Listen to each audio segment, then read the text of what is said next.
પ્રજાસત્તાક પર્વની ઉજવણી તાપી જિલ્લા ખાતે થનાર છે। આ ઉજવણીના ભાગરૂપે પોલીસ દ્વારા જુદા જુદા કાર્યક્રમોની ઝાંખી સોનગઢ ખાતે કરવામાં આવી હતી।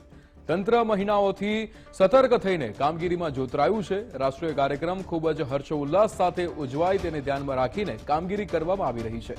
પોલીસ વિભાગ દ્વારા વિવિધ કાર્યક્રમો અપાશે, જેના ભાગરૂપે એક મિની પરેડનું આયોજન કરાયું હતું, જેને જોવા માટે મોટી સંખ્યામાં લોકો પણ ઉપસ્થિત રહ્યા હતા।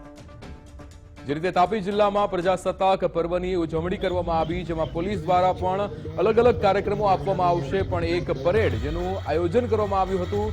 આ મિની પરેડની અંદર ઘોડે સવારી કરતા પોલીસ પણ જોવા મળ્યા હતા, જેની અંદર ડોગ્સ દ્વારા પણ જે રીતે કાર્યક્રમમાં એક અલગ કાર્યક્રમ આપવામાં આવ્યો હતો।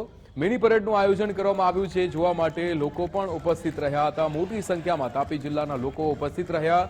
જે રીતે આ બાઇક્સ દ્વારા પણ કરતબ કરવામાં આવ્યા હતા। મિની પરેડનું આયોજન કરવામાં આવ્યું હતું।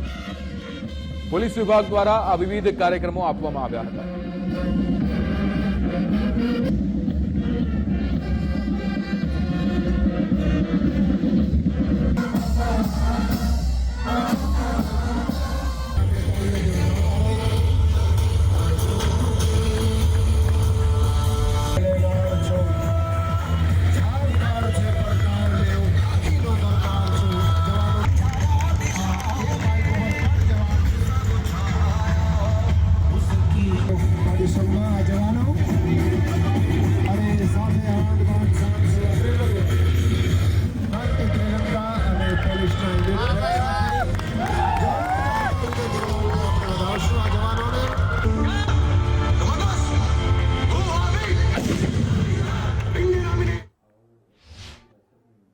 રાજ્ય કક્ષાનો પ્રજાસત્તાક દિનનો જે આ વસ્તુ ઉજવણી તાપી જિલ્લામાં થનાર છે, તેના ભાગરૂપે આજરોજ સોનગઢ ખાતે મિની પરેડનો કાર્યક્રમ રાખવામાં આવેલો, જેમાં brass band, bagpiper, dog show, અશ્વદળનો એક શો, બાઇક સ્ટન્ટ અને ચેતક કમાન્ડો દ્વારા બસ ઇન્ટરવેન્શનનો પ્રોગ્રામ રાખવામાં આવેલો, જેમાં સોનગઢ નગરમાંથી આશરે 5,000 જેટલી પબ્લિકે ખૂબ જ રસપૂર્વક આ કાર્યક્રમ નિહાળેલ છે।